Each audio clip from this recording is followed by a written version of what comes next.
Hey guys, tonight we slip into the dust and chatter of a Roman marketplace, but not the kind where olives, garum fish sauce, or figs are traded. No, you're standing among rows of human beings, lined up, displayed, and priced like cattle.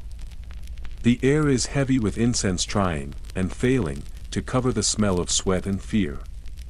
A crier shouts bids, coins clink in purses, and eyes wander greedily over muscles, skin tone, and teeth.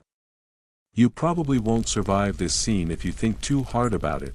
Your modern sensibilities would implode at the very first buy one, get none free deal on human lives. So, before you get comfortable, take a moment to like the video and subscribe, but only if you genuinely enjoy what I do here.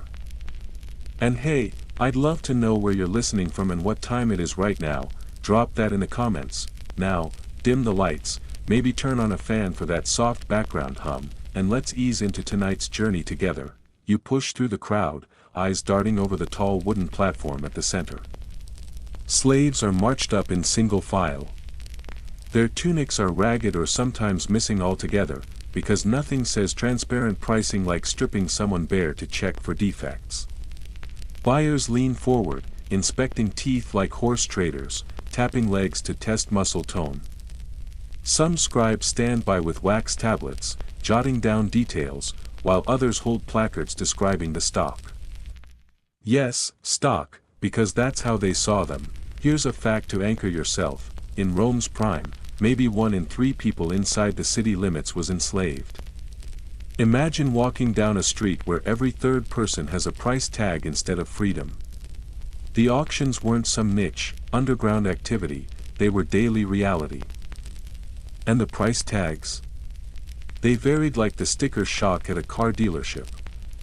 You'd hear a seller barking out numbers in sestertii or denarii, the common Roman currencies. For a rough sense, a simple farm laborer might go for 500 denarii. A skilled craftsman? 10 times that. A Greek tutor with philosophy on his tongue? He might reach a price so absurd you'd expect him to also come with a free villa. Of course, historians still argue whether the auctions felt more like grim necessity or high society shopping sprees. Some records describe quick, almost casual exchanges. Others paint scenes of loud, flashy bidding wars, like an ancient Roman version of an art auction. You picture an aristocrat lounging in his toga, casually outbidding rivals just to prove he can, because nothing screams I'm important like buying a human for more than their neighbor's whole vineyard. Quirky detail for you: sellers sometimes tied scrolls to the necks of slaves listing features, age, origin, skills, and, awkwardly, known defects. Imagine browsing like you would for a new phone: battery life good, screen scratched, charger not included. Except here it read, 22 years old, cook, speaks passable Latin, weak left arm. Buyers appreciated honesty, though honesty was sometimes a creative exercise. As you stand in that dusty square, you notice a corner where cheaper, less presentable slaves are kept under an awning. These weren't paraded proudly. They might be captives fresh from war, still bruised and dazed, or poor souls with obvious illnesses. The smell is harsher here, the bidding lazier. Prices drop sharply, and buyers whisper about fixer-uppers. Yes, human fixer-uppers. It's as grim as it sounds. Then you catch sight of something peculiar: a boy barely into his teens standing nervously, his hair oiled and brushed. The crier boasts about his unspoiled youth, as if that adds currency. Wealthy families with ambitions often snapped up young slaves, hoping to mold them into loyal companions, or, less nobly, into household ornaments. Prices for such boys or girls could soar in ways that make your stomach turn. The auctioneer's voice rises. A middle-aged man, shoulders wide and scarred, steps forward. The crier points out the scars, warriors' marks from Gaul. Some in the crowd murmur with admiration, others shake their heads. Too rough. Too dangerous. The price reflects that uncertainty. After all, no one wants a slave who might stab you while you're asleep. And here's your first cheeky modern comparison: it feels a little like browsing on eBay, doesn't it? Except instead of free shipping, you worry about free rebellion. Instead of reviews, you have scars, accents, and shaky guarantees from a seller trying not to look desperate. Some buyers pull out coins right away. Others negotiate, offering partial payments or trade-ins. Yes, sometimes slaves were swapped for other slaves. You can almost hear the tired groan of someone realizing they've essentially bartered one nightmare for another. At the edges of the market, a group of scribes calculates exchange rates. Prices weren't universal. They shifted depending on location, season, and political chaos. During wars, floods of new captives could crash the market, dropping average costs. During peace, supply tightened, and prices rose, and you, still stuck here in this dusty auction square, begin to realize how deeply ordinary all this was. For Romans, these markets weren't shocking. They were Tuesday. Kids darted between stalls selling snacks, gossip floated in the air, and people bought sandals and olive oil just steps away from where human lives changed hands. Strangest tidbit of the night, some markets actually offered a limited warranty. A slave sold as healthy but later revealed to be chronically ill. The buyer could demand a return. Picture some poor soul marched back, receipt in hand, like returning a toaster. It's one of those details that makes you laugh awkwardly, then shiver, so you stand here longer than you should, listening to the rhythmic chant of the auctioneer, the sound of coins clattering, the shuffle of feet on wood. The human trade hums along, a steady beat in the heart of Rome. And you know we've only just peeked into how those prices were set, how every detail of a body, age, scars, skills, was translated into numbers. The crowd surges again, and another row of slaves is pushed forward. The noise swells, a chorus of bids, promises, laughter, and the clinking sound of empire. You linger in the marketplace, the murmur of voices blending into a steady hum, and you start to notice the patterns. Prices aren't shouted at random, they hinge on a whole checklist of factors. It's almost like a grim shopping app algorithm, except instead of recommending socks, it's evaluating human beings. Age, strength, beauty, even whether someone squints too much in the sun, all of it adds or subtracts coins from the asking price, the first big variable. Age. Young adults, late teens to early 30s, were prime stock. They had years of labor ahead, muscles that hadn't gone slack, and bones not yet brittle. Buyers paid premiums for that sweet spot, knowing they'd get decades of return on investment. A 20-year-old field worker might fetch twice as much as a 40-year-old with the same skills. Children, oddly, were valued inconsistently. Some families bought them cheap, hoping to train them like clay molded fresh. Others saw them as risks, too fragile, too dependent, and avoided them unless they wanted a playmate for their own children. Then comes the skill set. A broad back for lifting grain. Useful, yes, but not rare. A skilled potter, weaver, or cook. Now we're talking multiple denarii per added craft. Romans adored specialists because they could save on training costs. If you're hiring a cook who already knows how to whip up garum-spiced delicacies, you don't waste years teaching him. Historians still argue whether these skill premiums were more important than raw physical ability. Some evidence suggests noble families prized education above all, while farmers just wanted strong arms that could keep plowing. Beauty, you notice, is another category entirely. Both men and women with striking looks carried higher price tags. For household service, attractive slaves doubled as status symbols, much like driving an expensive car today. Owners wanted visitors to notice their staff, not just for the chores performed but for the aesthetic appeal of having fine-looking humans around. It's grotesque, but undeniably Roman. Quirky detail, there are records of buyers inspecting teeth the way modern car buyers check tires. Sparkly teeth meant good health, and maybe a better smile when serving wine. On the darker side, scars or disfigurements dragged values down. Too many whip marks.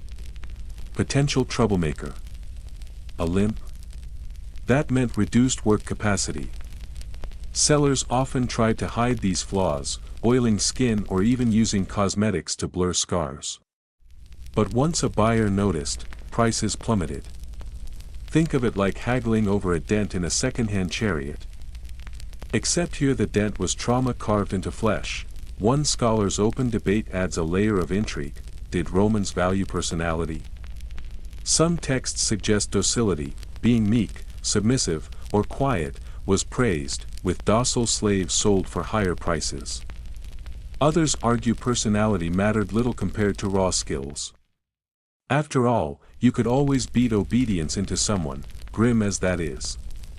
The truth probably slid along a spectrum, depending on whether the buyer was a farmer, a merchant, or a senator looking for a refined servant to stand silently at banquets. And then there's origin. Romans had stereotypes baked into their purchasing. Thracians were thought fierce, perfect for gladiators but risky for house service. Greeks were intellectuals, ideal as teachers or scribes. Egyptians, with their reputation for clever craftwork, fetched solid sums. Nubians and Gauls often became status displays, exotic, foreign, proof that the buyer had connections and wealth spanning the empire. It was less about individual merit and more about branding, like slapping a designer label on your wardrobe. You glance at the auction block again, and notice something else, the seller's presentation. Just like today's marketers, slave traders knew staging mattered. Slaves were oiled, hair-styled, sometimes dressed in ways that emphasized muscles or beauty. Some were even coached to smile or demonstrate talents, singing, reciting poetry, juggling amphorae, whatever might lure buyers.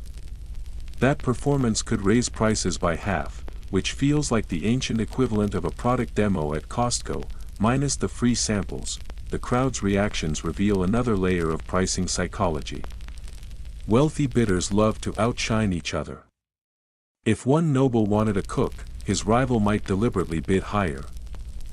Not because he needed a cook, but because he wanted to show off his deeper purse. Historians still argue whether this kind of social competition inflated overall market prices or just created the occasional bidding war. Either way, ego had a price tag, and it usually got passed on to the poor soul standing on the platform. Here's a quirky aside. Sometimes sellers advertised slaves by their astrological sign. Yes, really. A strong Taurus might be pitched as dependable, while a clever Gemini supposedly brought quick wit. Imagine buying a person based on a horoscope. You can't make this stuff up. Of course, no one knew if the sign actually affected prices, but it made for flashy sales pitches. You shuffle along the edge of the square, listening to another auction.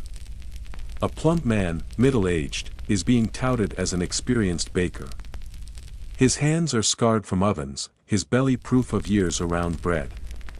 The crier emphasizes his tested recipes, almost drooling as he describes honey cakes.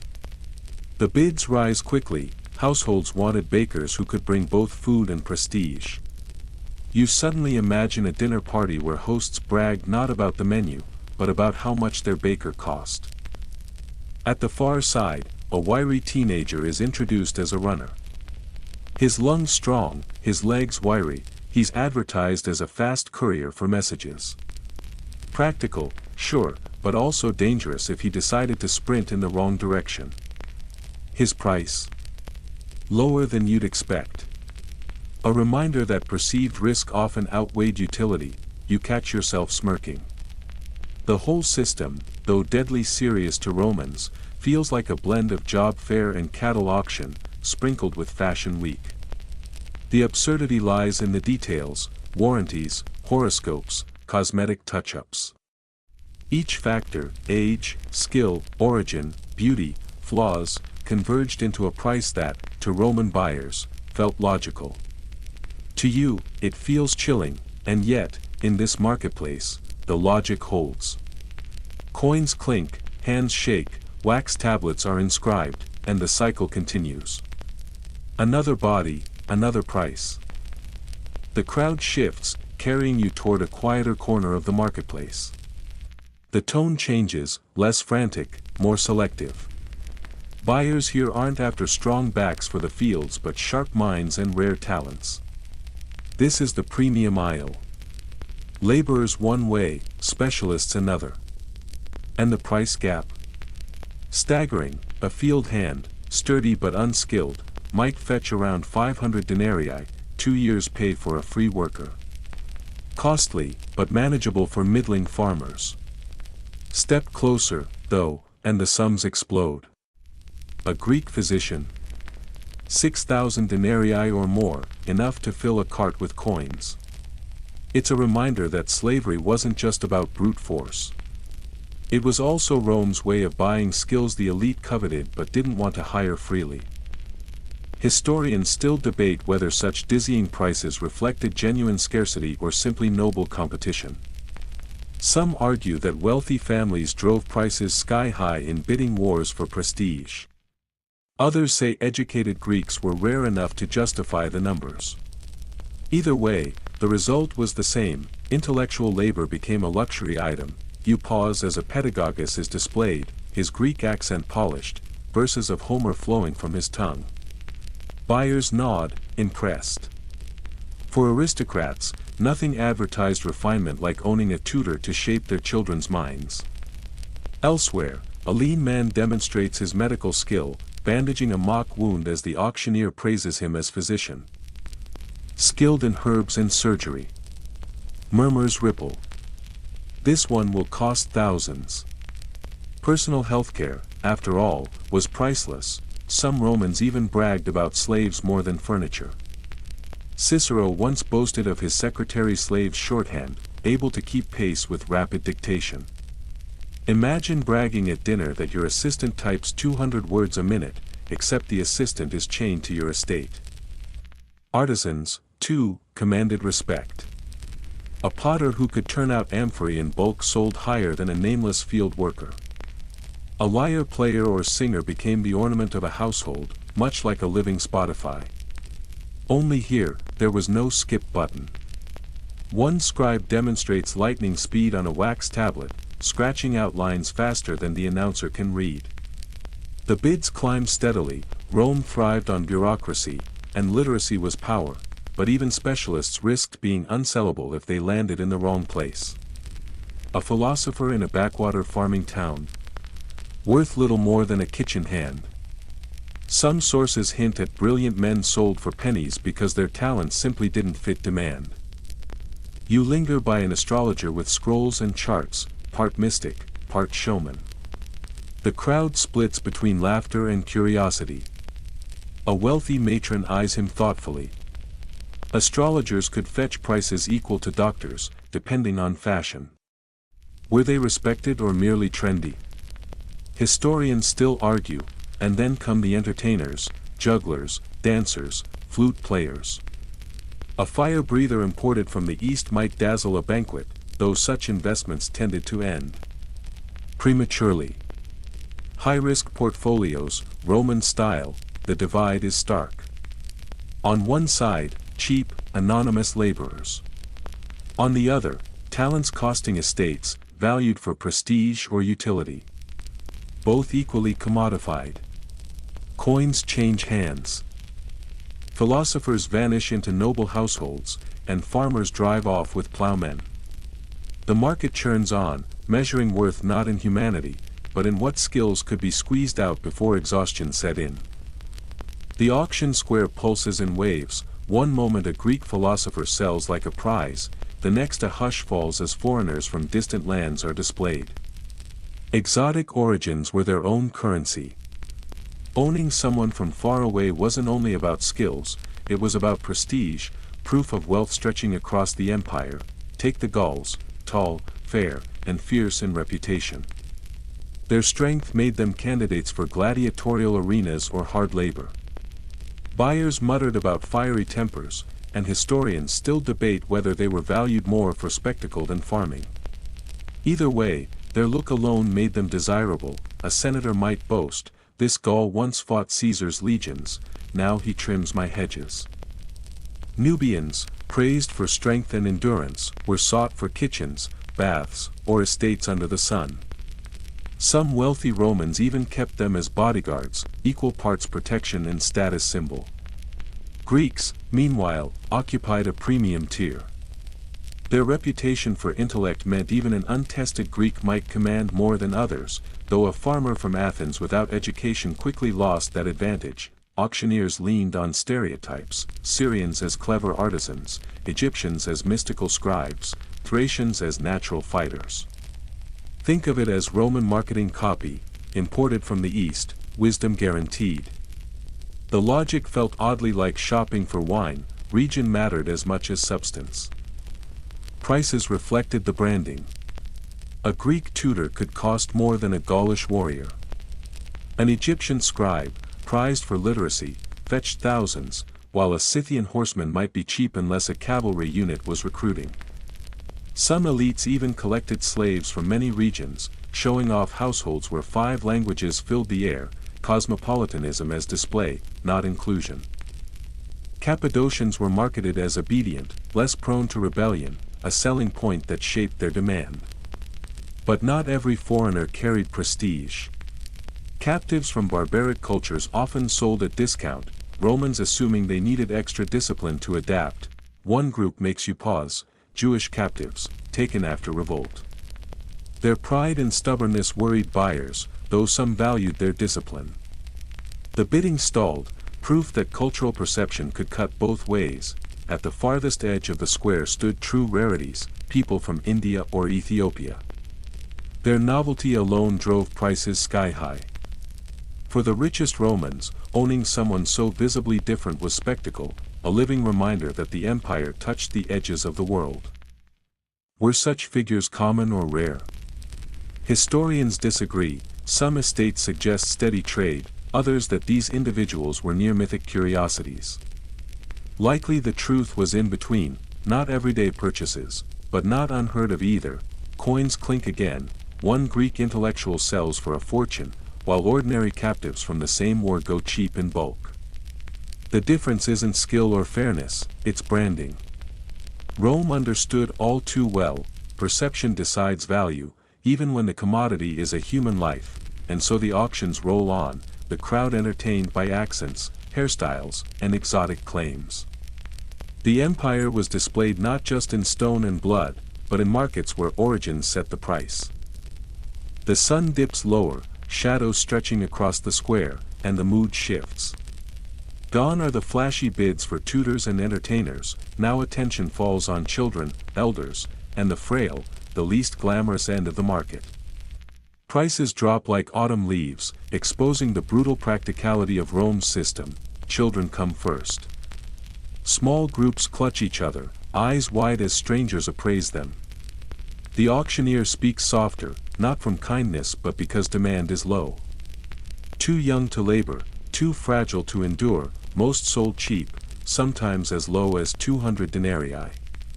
Yet wealthy buyers occasionally paid more for intelligence or beauty, grooming boys for household roles or girls for troubling domestic service. Historians still debate whether children were seen as long-term investments or bought only for specific needs, but either way the unease lingers. Elders shuffle forward next, hair silvered, back spent. Once valuable, now liabilities. Roman buyers wanted endurance, not dependency, and old age dragged prices down. Some sold for scraps, others were bundled together, 2 lives thrown in like a buy one get one free deal. Still, a skilled cook or nurse could fetch modest sums, the ancient version of selling an old but still usable tool. At the edge stand the broken, slaves with limps, missing fingers, or blindness. Their prices sink to fractions of the healthy. Some buyers gambled that defects mattered little for light tasks. Others passed them by. The worst off, the permanently disabled, were practically given away or abandoned. Laws offered little protection, some sources mention petty manumissions, others only neglect. Sellers often displayed defects on placards: blind in right eye, otherwise healthy. Lame, but good for weaving. Honesty wasn't compassion, it was legal. A lie meant the buyer could demand a refund. Imagine a return policy for humans. Even here, haggling thrived. Modest families bought children cheaply, hoping to raise them into service. Farmers with tight budgets snapped up the frail for light work. Some traders even specialized in this market, buying low and reselling later like human pawn shops. Still, a few elders with loyal service records were purchased as caretakers or storytellers, a sliver of dignity amid decline. But compared to philosophers fetching thousands, their worth was pocket change. The cycle is relentless: children sold as uncertain bets, elders discarded, the broken treated as afterthoughts. Rome's arithmetic didn't count souls or history, only strength and utility. And when those faded, the numbers fell, falling, always falling, until they hit the ground. The crowd swells again as the auctioneer announces a new category: war captives. Not ordinary laborers, but prisoners, warriors, even nobles dragged from fallen kingdoms. Excitement ripples. These sales could swing from dirt cheap to astonishingly high. On one side stand grim men from Gaul, Germania, Dacia, Numidia, bodies honed by battle, eyes burning with fury. On the other, a smaller line of women in tattered noble garments, symbols of lost power. The auctioneer begins with soldiers. Strong, yes, but dangerous. Rome feared their rebellion. Buyers mutter, "Will he work, or slit my throat?" Prices remain modest, 500 to 700 denarii, above farmhands but far below prized Greeks. Many end up not in fields, but in gladiator schools. There, their value could explode. A Gaul bought cheap might be worth thousands once the crowds roared his name. For women, the bidding shifts. Noble captives fetched staggering sums, not for labor but for prestige. A queen's daughter or Cleopatra's attendant became a trophy, paraded at banquets or folded into wealthy households as tutors, companions, or concubines. Families were sometimes sold as lots, not out of mercy but efficiency, human lives packaged like bulk wares. Prestige captives drew the fiercest interest. Famous kings or generals might be kept as state trophies, their worth symbolic. Lesser nobles, however, could spark bidding wars simply because their names carried weight.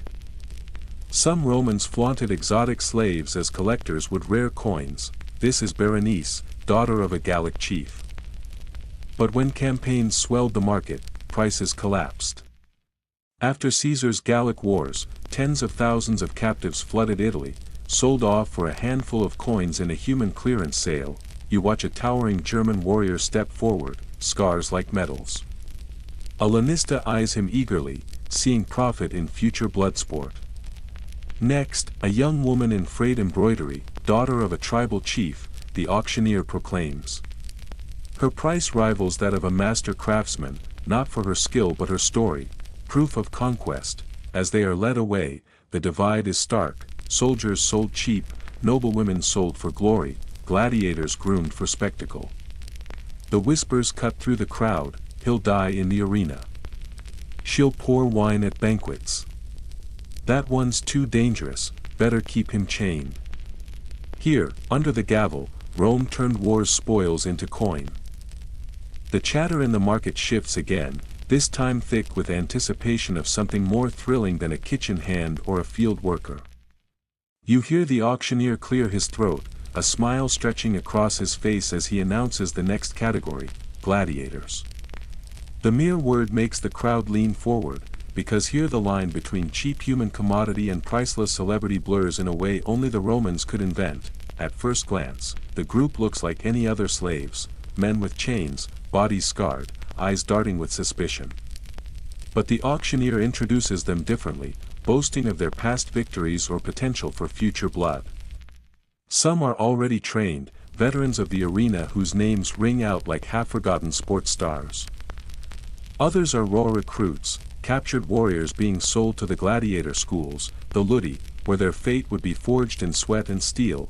Here's the paradox: some gladiator slaves could be laughably cheap, while others soared to absurd prices. A captured Gaul with no training might cost only a few hundred denarii, a bargain for anyone looking to gamble on potential.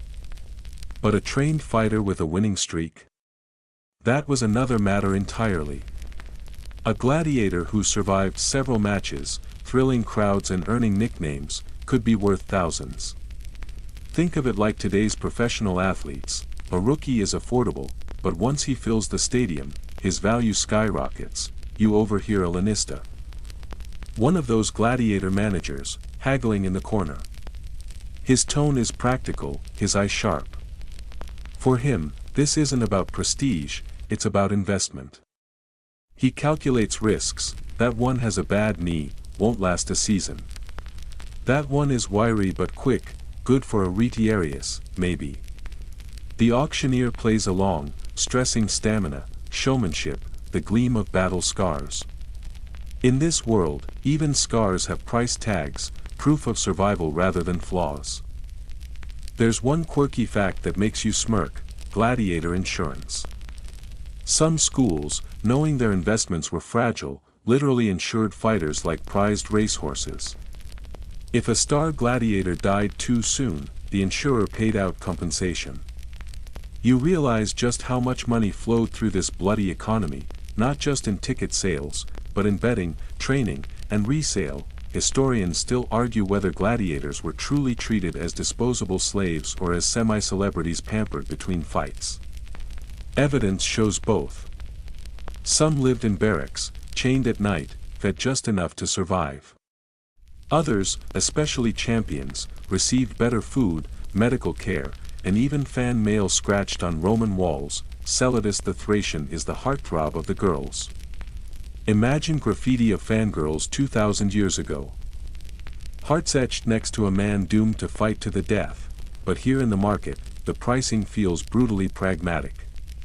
A veteran gladiator, perhaps a Murmillo with 10 victories, might fetch 3,000 to 5,000 denarii, more than a skilled teacher, and far beyond the reach of average Romans. Yet a weak or injured fighter could sell for less than a cow, destined to be thrown into hopeless matches as fodder for the crowd. You notice one man limping, his shoulder badly healed from a wound. The auctioneer lowers his voice, offering him as discount entertainment. A grim bargain, but some buyer takes it anyway, probably dreaming of one quick spectacle. Then there's the special case of exotic gladiators. The Romans loved novelty, and trainers sometimes imported fighters from faraway lands purely for the show. Nubian archers, Thracian duelists, or even female gladiators, gladiatrices, all fetched unusual prices. Not always high, mind you. Sometimes their value was in their rarity, in the chance to advertise, "Come see the wild German fight the veteran Roman." Their lives became marketing slogans, the ancient equivalent of fight posters. One of the strangest tidbits you catch is the trade of condemned criminals. Some weren't even purchased at full price. Judges or magistrates simply handed them over to schools as part of the justice system. To the crowd, though, it made little difference, whether bought cheap or trained expensively. They all bled the same under the roar of the amphitheater. As you watch, a bidding war erupts over a single man. The auctioneer announces him as a seasoned champion, undefeated in 7 bouts. His muscles gleam with oil, his scars arranged like medals. The crowd gasps as the numbers climb higher and higher. By the end, he is sold for a price that could buy an entire villa. The buyer beams. Not only at his new investment but also at the prestige of having secured a man whose name might soon echo in the Colosseum, yet at the same time, a ragged prisoner of war is shoved onto the block. No introduction, no record, no victories, just a body to be trained or sacrificed. The bidding is sluggish, barely rising above a laborer's wage. He is sold quickly, almost as an afterthought. You realize how precarious the line is between worthlessness and celebrity, and as the gladiators are led away, some toward fame and others toward fodder, the paradox sticks in your mind. In Rome, a gladiator could be valued higher than a philosopher, higher than a teacher, even higher than a prized courtesan. Yet he was still a slave, still chained at night, still one unlucky strike away from losing everything, including his inflated price tag. The crowd buzzes with excitement, as if they've just witnessed a preview of future bloodshed. You shiver a little, not from fear, but from the odd realization, in this strange marketplace, the value of life could rise or fall entirely on how loudly a crowd might cheer for your death. The mood shifts as women are led to the platform. The crowd, once stirred by warriors and gladiators, now weighs beauty, fertility, and domestic use. For buyers, women meant kitchens, looms, nurseries, or private chambers. The first is young, neat braids framing a pale, anxious face. The auctioneer does not speak of strength but of soft hands, healthy hips, childbearing promise. Bids leap to 1,500 denarii or more, far above a rugged farmhand. Her worth lies not just in what she can do, but in the children she might bring into bondage. Prices for women, historians say, fluctuated wildly. A maid trained in sewing, weaving, or midwifery could cost a fortune, especially in wealthy households. Yet after conquests, when markets overflowed, women often sold cheap, sometimes even below livestock. Caesar's Gallic wars are whispered here again. So many women flooded Italy that value collapsed. Still, skill made all the difference. One woman tonight is praised for her service in a noble home. She can cook, mend, even sing for guests. The Roman matrons in the crowd lean forward. Such a purchase could lighten duties and elevate status. Bids climb amid laughter and the clink of coin. Then comes another, presented with no pretense, her beauty alone the selling point. The auctioneer openly plays to lust, and wealthy men drive her price higher than that of artisans. The term is clear, and silly. Women destined as concubines. The crowd's eyes linger longer, sharper, her fate sealed before the hammer falls, but not all value was in flesh or womb. Midwives, wet nurses, and hairdressers were in high demand. A skilled stylist could cost more than a cook, a perfume mixer more than a farmhand. Roman women spent lavishly to maintain appearances, and some slaves became walking luxuries. Buyers boasted of them as if they were rare treasures. She mixes oils like no other, or her voice fills the atrium like a lyre. Older women drew less attention. Gray hair, stooped backs, calloused hands brought sluggish bidding. Yet some still found buyers, employed as caretakers or nurses. Even frailty had a price in Rome's economy, and then, the strangest category, companion slaves. Not bought for beauty or skill, but for loyalty, conversation, presence. Wealthy matrons sometimes prized such women as confidantes, paying not for labor but for companionship, affection purchased with coin. As the women file off with new masters, the contrast is stark. Gladiators were valued for blood, warriors for muscle. Women were measured instead as maids, mothers, mistresses, or companions. Their worth shifted with context, their fates chosen by others. In the marketplace's cold arithmetic, the cruelest decision was not price, but the right to decide what kind of woman someone else would own. The noise of the marketplace dulls to a reverent hush as the auctioneer steps back and allows a smaller, more exclusive group of buyers forward. These are not merchants looking for farmhands or matrons seeking maids. These are men draped in purple-edged togas, advisors to senators, or perhaps even men who whisper in the emperor's ear. You realize you've stumbled into the elite section of the trade, where prices leave behind mere practicality and leap into absurd extravagance. The first slave brought forward is no laborer. He is a Greek, neatly groomed, his posture straight, his eyes sharp with intelligence. The auctioneer announces him not with boasts of muscle but with a resume, trained in philosophy. Fluent in Latin, mathematics, and medicine. You hear the collective intake of breath. This isn't a servant, it's a walking library, a flesh and blood encyclopedia. For a wealthy Roman, owning such a man was like carrying prestige itself. The bidding begins at a staggering 20,000 sesterces. Coins clink, voices sharpen, and the numbers soar. You feel dizzy at the thought. For comparison, remember that a basic unskilled slave might sell for just 500 to 1,000. Yet here, the value of knowledge pushes the price into the stratosphere. Rumors whisper through the crowd of slaves sold for over 100,000 sesterces, sums that could buy an estate. And the strangest part? These buyers don't even flinch. For them, it is not only an investment but a declaration of status. One quirky anecdote floats into your ears. The Emperor Vespasian is said to have scoffed at paying high prices for skilled tutors, grumbling that Rome itself produced enough talent. Yet others did the opposite, competing to outspend one another for the most exotic minds. Historians still argue whether these prices were exaggerations meant to impress, or true accounts of the lunacy of imperial spending. But the truth lingers somewhere between. The imperial court often paid sums that sound outrageous even by modern billionaire standards, and it wasn't just philosophers. Musicians, poets, dancers, and entertainers fetched ridiculous amounts. You picture a banquet where guests recline on couches while a Greek slave recites Homer from memory. That kind of performance didn't come cheap. Wealthy Romans prided themselves on surrounding themselves with brilliance, whether intellectual or artistic. Their slaves became status symbols, conversation pieces, and live trophies of wealth, then, the household tutors. Every elite Roman family wanted their sons educated, but not just by anyone. The more distinguished the tutor, the higher the price. Some families competed viciously to buy the best minds, as if snagging a star professor would guarantee their son's political future.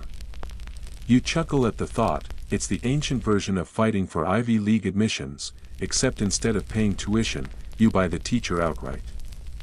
But the market had its extremes. Some emperors indulged in bizarre purchases.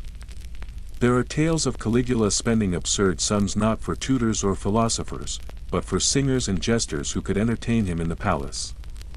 One rumor even suggests he paid a fortune for a slave who could perfectly imitate the voices of others, a human parrot. Whether true or exaggerated, it reveals a Roman truth: money was no obstacle when entertainment and vanity collided.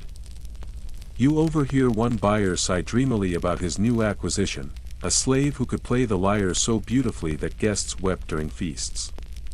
Another brags about a physician who had cured fevers in Athens before being captured, now, his family's personal doctor.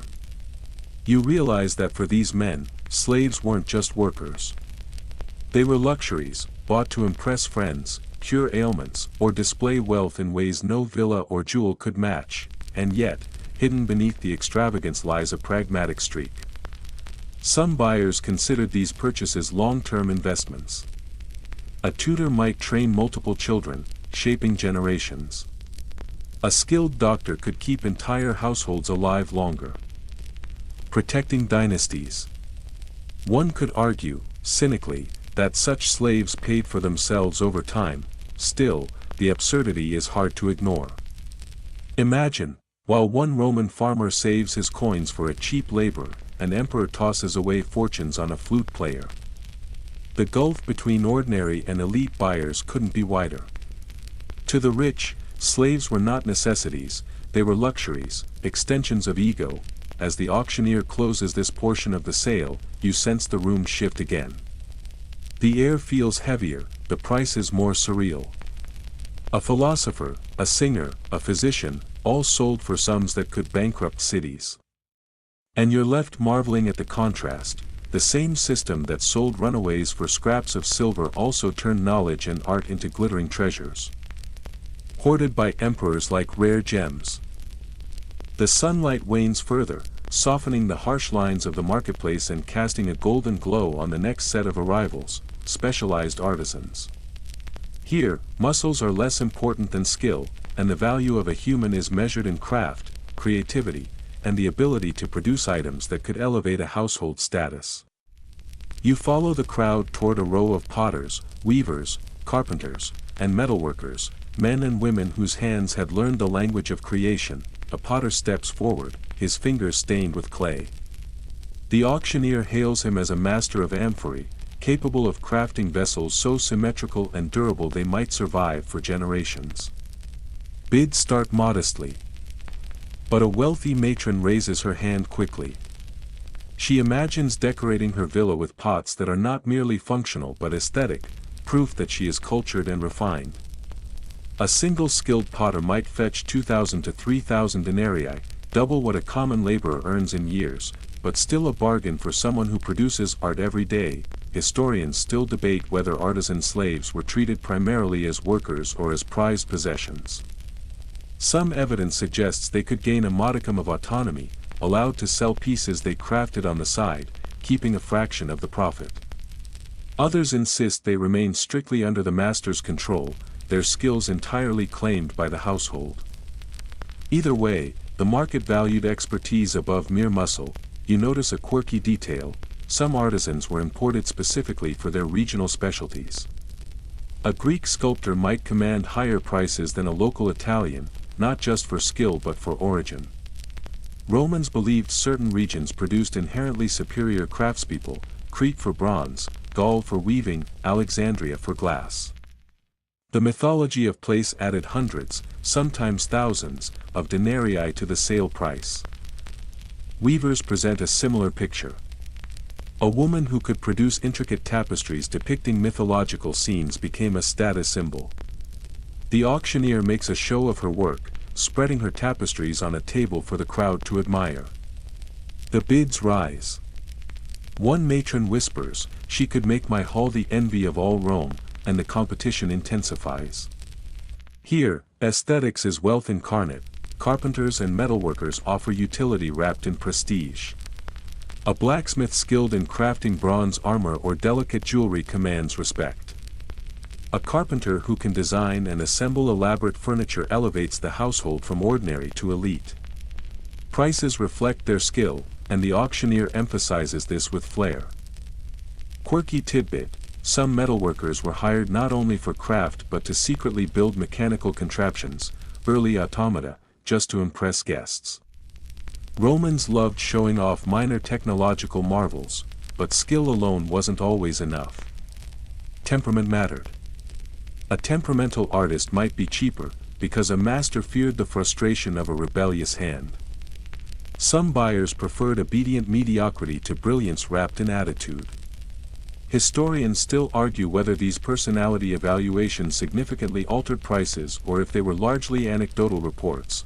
You pause at a glassblower, an imported Syrian, whose delicate vessels shimmer like liquid jewels. The auctioneer calls attention to his ability to make blown glass cups that could be confused with solid crystal. The crowd gasps, the bidding escalates rapidly. The glassblower is more than a worker, he is a living embodiment of luxury. Meanwhile, a musician lingers in the corner. Technically not an artisan, yet valued for the sensory pleasure he provides. The line between craft and entertainment blurs. A harpist can shape mood, elevate feasts, and even demonstrate wealth without lifting a single stone. Some musicians earn as much as artisans, others far less, depending on the buyer's whim. You notice patterns. Mastery, reputation, and novelty inflate prices, while obedience and youth stabilize them. Like gladiators or philosophers, artisans occupy a strange space, indispensable to the elite, sometimes earning admiration and even small freedoms, yet ultimately bound by the whims of those who purchase them. And then there's the humorous side of the market. One merchant jokingly haggles for a potter, pretending to measure whether he could make just enough urns to hold my mother-in-law's complaints. The crowd chuckles, lightening the tension. In Rome, humor often softened the grim reality of human commerce, even if it couldn't erase it. By the end of the section, the artisans are sold off one by one. Some disappear into luxurious homes where their skills will be nurtured and flaunted, others vanish into more utilitarian estates, producing silently for the benefit of the few. You step back, struck by the complexity of value here. Muscle, intellect, beauty, creativity, all convertible to coin, all subject to the whims of desire. And in Rome, the marketplace ensures nothing remains abstract. Every skill, every scar, every strand of hair carries a price tag. The afternoon sun has softened to a mellow amber, filtering through dust and banners, casting a golden glow over the next group of slaves being ushered forward, entertainers and performers. Unlike artisans whose work produced tangible goods, these individuals offered experiences, music, dance, drama, and acrobatics, and in Rome, experiences could be incredibly lucrative. You can feel the anticipation vibrating through the crowd. This is not mere labor, this is spectacle for the elite. A troupe of dancers steps onto the platform first, their feet light, movements precise.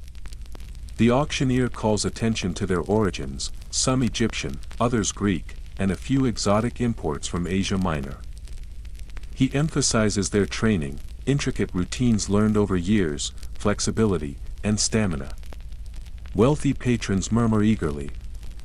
The value of performers was not just skill, but the prestige of being able to claim such artistry as your own. A highly trained dancer could fetch 3,000 to 5,000 denarii, surpassing even the price of some artisan masters. Historians still argue whether entertainers were considered luxury slaves or semi-independent performers who occasionally earned tips. Evidence suggests both. Some were tightly controlled by households, others permitted limited freedom to perform in theaters or private events, keeping a fraction of earnings. Quirky detail: a few performers were trained to mimic animals or even imitate natural sounds, earning them a special place in the market as novelties guaranteed to amuse. Next comes a musician, a Syrian lyrist whose delicate hands coax melodies that seem impossibly complex. The auctioneer lifts him high for all to see, playing a few notes to illustrate the virtuosity. The crowd reacts with gasps and murmurs. This is not merely talent, it is theater, marketing, and commerce wrapped in one. Some buyers haggle over minor imperfections, while others compete fiercely, driven by status as much as utility.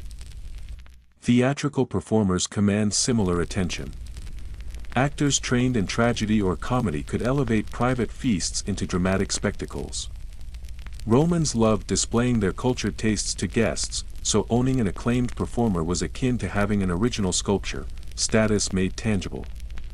Prices varied widely, often dependent on reputation and the novelty of their performances. One particularly charismatic actor, rumored to have once performed for Caesar himself, sparks bidding that climbs into the thousands of denarii, and then you notice the humor in the marketplace. A juggler steps forward, tossing small items with precision. The auctioneer, in a playful aside, suggests he might also entertain guests at banquets while the host shows off his wine collection. The crowd chuckles at the idea, easing the grim reality that all these humans are priced and traded like commodities. Yet even in levity, the stakes are real. Performers could become household favorites, or be dismissed once novelty wore off. Female entertainers bring a new layer of value. Singers, dancers, or acrobats combine beauty with skill, and their pricing reflects this duality. One Greek dancer, barely 16, is noted for her agility and charm. Bids rise, some buyers clearly motivated by aesthetic appeal as much as talent. Historians still debate whether women in these roles were valued more for appearance than skill, or if the combination of both drove their high prices. Either way, the auctioneer knows how to spin the tale to maximize profit. Exotic origins play a fascinating role. Nubian drummers, Thracian acrobats, and Syrians with unusual instruments command attention and inflated prices, not necessarily for superior skill but for the prestige of owning someone rare. You can imagine a wealthy patrician boasting, "Behold my Nubian percussionist, an entire continent's rhythm at my service." It's a blend of performance and marketing, of spectacle and social proof. The most dramatic moment comes when a contortionist from the East is brought forward. The auctioneer showcases his flexibility, bending impossibly, and the crowd murmurs in awe. Bidding accelerates rapidly, everyone wants to claim the one who turns the human body into art. It's a reminder that in Rome, rarity, novelty, and spectacle could inflate value far beyond ordinary expectations. As the performers are sold, you notice patterns emerging. Those with skill alone may fetch modest sums. Those with skill and exotic origin command higher prices. Those with skill, beauty, and reputation ascend to stratospheric levels. Entertainment in Rome is a market of imagination, and the coin measures not only labor but charisma, novelty, and social prestige. By the time the last performer leaves the platform, you realize the marketplace is not simply about survival or work, it's about status, spectacle, and human ingenuity measured in denarii. The skillful, the exotic, the beautiful, they all carry a price tag, and the auctioneer ensures every potential buyer recognizes the value. As shadows lengthen and the heat of the day cools, the auctioneer gestures toward a new category: household specialists. These are slaves whose value isn't measured in brute strength, artistry, or novelty, but in knowledge of domestic operations, management, and subtle social maneuvering. You feel a shift in the crowd's energy. There's less showmanship here, more quiet calculation, as buyers consider efficiency, reliability, and trustworthiness. The first to step forward is a steward, a middle-aged man with a keen eye, steady hands, and a calm demeanor. The auctioneer highlights his record: managing large estates, supervising staff, keeping accounts, and resolving disputes quietly. You sense the crowd's appreciation for someone who can maintain order without fanfare. Bidding starts at 2,000 denarii and climbs steadily. This is a worker whose value is invisible yet undeniable. Wealthy households prized efficiency, and a competent steward could be worth more than a rowdy, inexperienced gladiator or a novice artisan. Historians still debate the level of autonomy such specialists possessed. Some evidence suggests stewards and managers could exercise independent judgment in the household, wielding authority over other slaves. Others argue they remain tightly controlled, their decisions always subject to oversight. Either way, their expertise added measurable monetary value.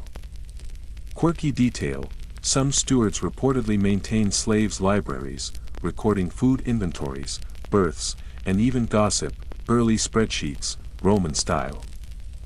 Next comes a chef, a culinary artisan whose reputation for flavor and presentation precedes him.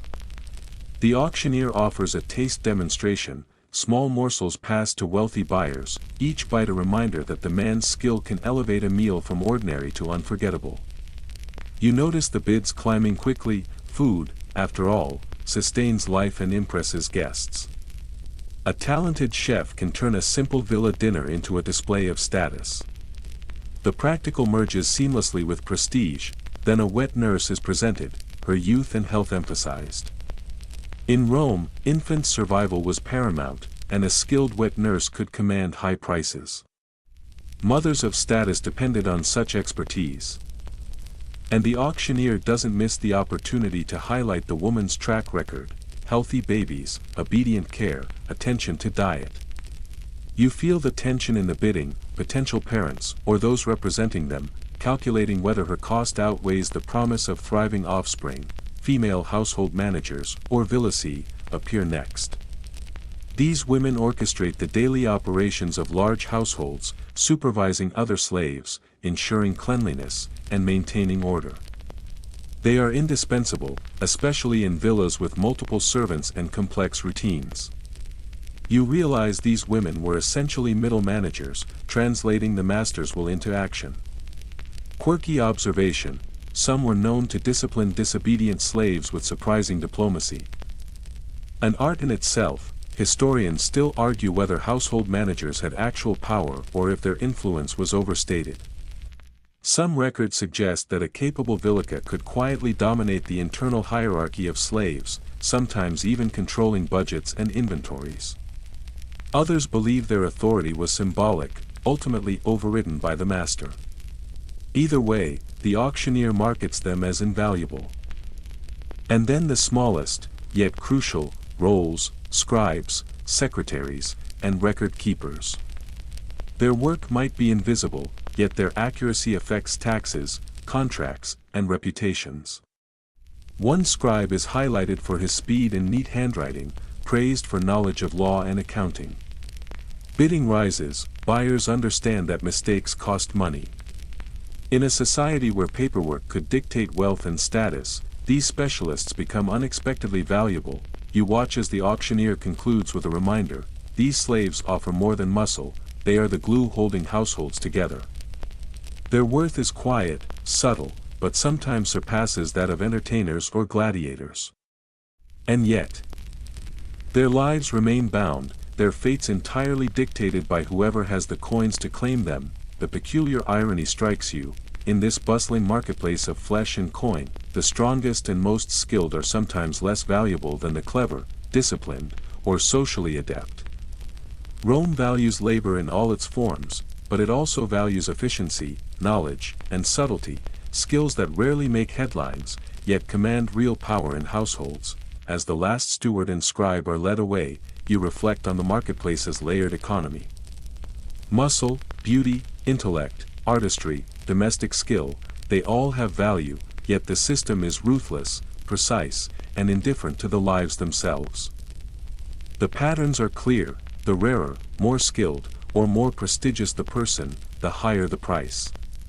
But every single slave, no matter the category, remains caught in the same web, a commodity defined by Roman perception and desire.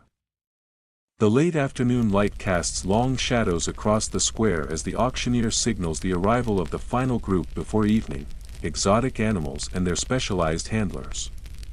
Yes, you read that right. Romans often purchased humans not only for their skills or beauty, but for their ability to manage, train, and entertain with animals. You lean in, sensing a curious mixture of wonder and unease. This category blurs the lines between labor, spectacle, and novelty. The first handler is a tall man from North Africa, introduced with a lion cub in tow. The auctioneer emphasizes his experience, raising lions from infancy, training them for public displays, and ensuring both safety and spectacle. The crowd murmurs in awe.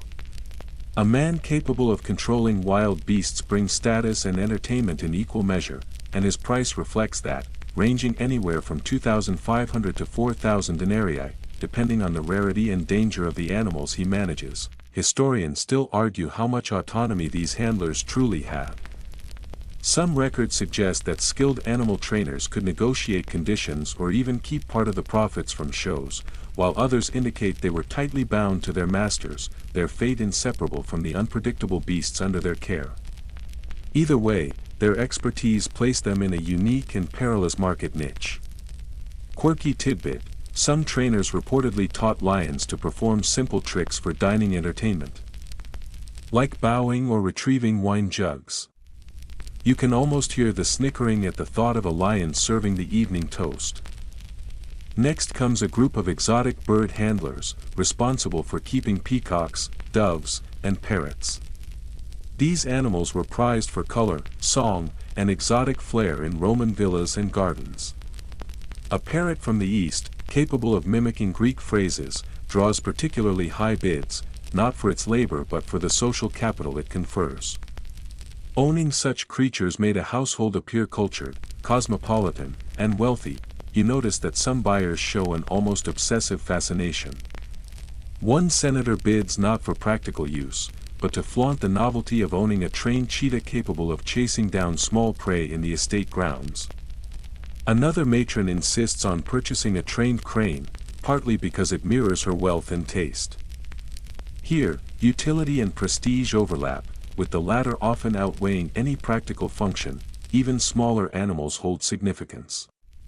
Monkeys, rabbits, and tortoises are auctioned alongside their keepers. Some are trained for tricks, others purely decorative. The whimsical nature of these purchases highlights the Roman love for spectacle, yet also reminds you of the stark economic pragmatism at play. Every handler's value depends on the perceived worth of the animals they control. Then there are the handlers of aquatic life. Wealthy Romans sometimes built elaborate ponds and fish tanks, importing exotic fish from distant lands. A skilled fish keeper could command impressive prices, especially if the aquatic displays enhanced a villa's social standing. Quirky anecdote: some fish keepers reportedly taught fish to respond to simple cues, swimming in formations or leaping for treats, early forms of animal choreography. The auctioneer closes the section with a flourish, emphasizing the rarity of each handler's skills. Prices fluctuate not based on strength or beauty, but on mastery, reliability, and the uniqueness of the animals involved. The crowd applauds, murmuring about the ingenuity required to train and manage such unpredictable creatures.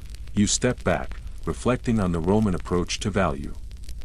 Muscle, intellect, beauty, artistry, domestic skill, and now the control of living beasts. Everything carries a price, everything is commodified. Exotic animals may seem whimsical, but the humans who train them are as much part of the economy as gladiators or philosophers. Their fates, like all others in this sprawling market, are dictated entirely by demand, novelty, and perception, and as the sun dips below the horizon, you realize that even in the most unusual corners of the marketplace, the pattern is consistent. Rarity, skill, and spectacle define value, and every human life, no matter how strong, clever, or exotic, is ultimately weighed against coin and social prestige. Twilight begins to settle over the marketplace, softening the edges of dust, coin, and shouting voices into a warm, almost hypnotic haze. The auctioneer gestures for the final group, children. Not infants for wet nursing, not teenagers for apprenticeships, but young children of varying ages, often the offspring of war captives, slaves, or those born into servitude. You feel a shiver at the sight, a subtle blend of curiosity and unease, because here is the ultimate calculation of value, potential. The first child brought forward is a boy, about 7, strong for his age, alert, and already demonstrating a surprising level of dexterity. The auctioneer highlights his potential, future laborer, soldier, or apprentice. Bidders murmur, calculating future utility.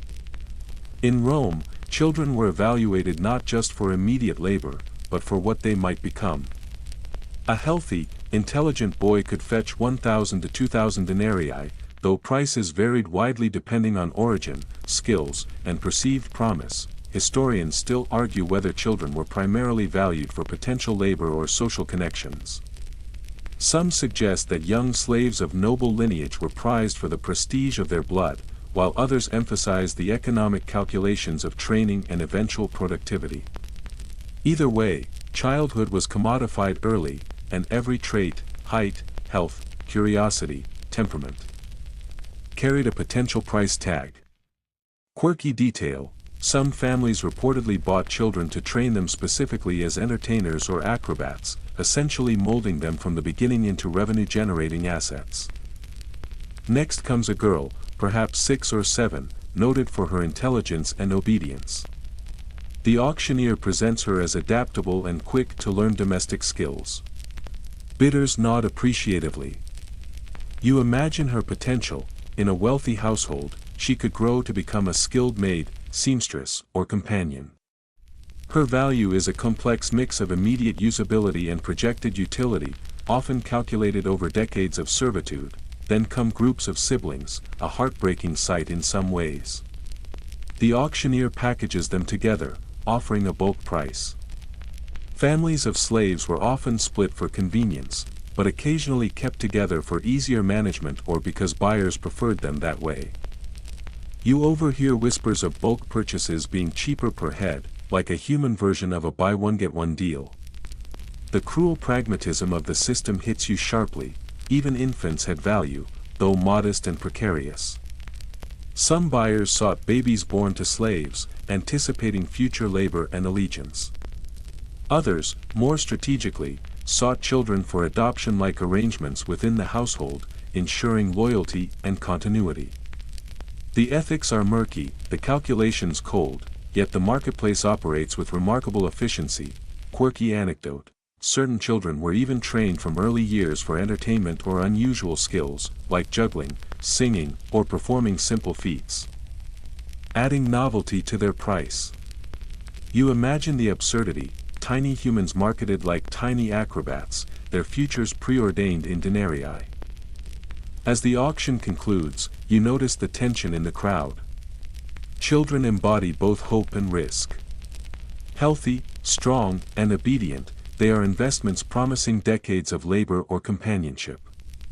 Frail, sickly, or unruly, their price drops sharply, and they are often overlooked, sometimes sold quickly just to clear space. And yet, among all the categories you've seen, war captives, gladiators, artisans, entertainers, household specialists, exotic animal handlers. Children represent the most abstract calculation of all.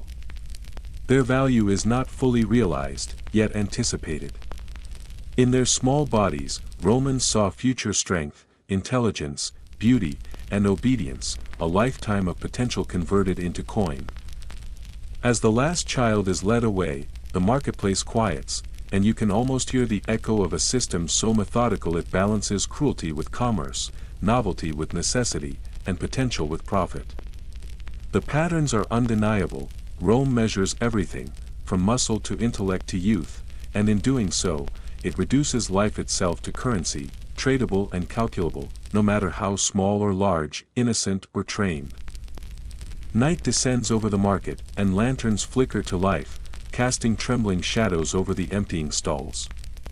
The last echoes of haggling fade, replaced by the low murmur of those counting coins and tallying purchases. You breathe in the scent of dust mixed with sweat, leather, and smoke from nearby cooking fires. It is a marketplace that has measured human life in every way imaginable: muscle, beauty, intellect, skill, obedience, potential, and now, for tonight, it falls silent, leaving only reflection in its wake. You watch the buyers disperse, some leading their new acquisitions to waiting carts, others discussing strategies for future purchases. Some slaves, the gladiators and artisans. The entertainers and household specialists, move confidently, trained and aware of their value. Others, women, children, and war captives, follow with a mix of fear, fatigue, and forced obedience. It is a hierarchy of worth, a spectrum of potential and peril, visible in the careful weighing of denarii, the subtle calculations of status, and the whispers exchanged in corners. Historians still debate the exact mechanisms of this market. How much of pricing was based on objective assessment, how much on rumor, prestige, or rarity, and how much on the whims of buyers. But what stands out clearly is the cold rationality underlying the spectacle. Every trait, strength, beauty, skill, intelligence, temperament, or novelty, translates directly into price. Even charm, luck, or origin could tip the balance, creating a currency of human traits that is at once absurd and horrifying. You remember the nuances from earlier: the gladiators whose scars became selling points, the women whose skills and appearance dictated their value, the philosophers and musicians who were currency and prestige as much as labor, the artisans whose creations could elevate status, and the children whose potential was carefully calculated in coins. Each group revealed different layers of Roman society, showing how deeply intertwined commerce and social hierarchy had become. You reflect on the oddities: the insured gladiators, the exotic performers, the parrot-mimicking birds, the lion handlers, and the whimsical ways Romans displayed wealth through human and animal talent. You chuckle softly at the thought that even in antiquity, human creativity and absurdity found ways to shine, however intertwined with exploitation it may have been, and yet, beneath the humor, there is an undeniable gravity. The marketplace shows a society where the worth of life is measured with astonishing precision, where potential is a commodity, and where survival often depends less on strength than on perception. It's a system that forces you to confront human ingenuity and cruelty side by side, the calculation of value reduced to numbers while the consequences remain profoundly human. As the lanterns dim, you feel the day's lessons settle into your mind, a rhythm of numbers, bids, and decisions echoing softly. You realize the patterns you've seen. Rarity, skill, novelty, and prestige extend beyond Rome, beyond time, shaping how humans everywhere assign worth. And perhaps, as you lay your head down, it's worth pondering: the marketplace may close for the night, but its lessons linger, quiet and unsettling, like a whisper beneath the hum of the world. Now, the market fades into memory.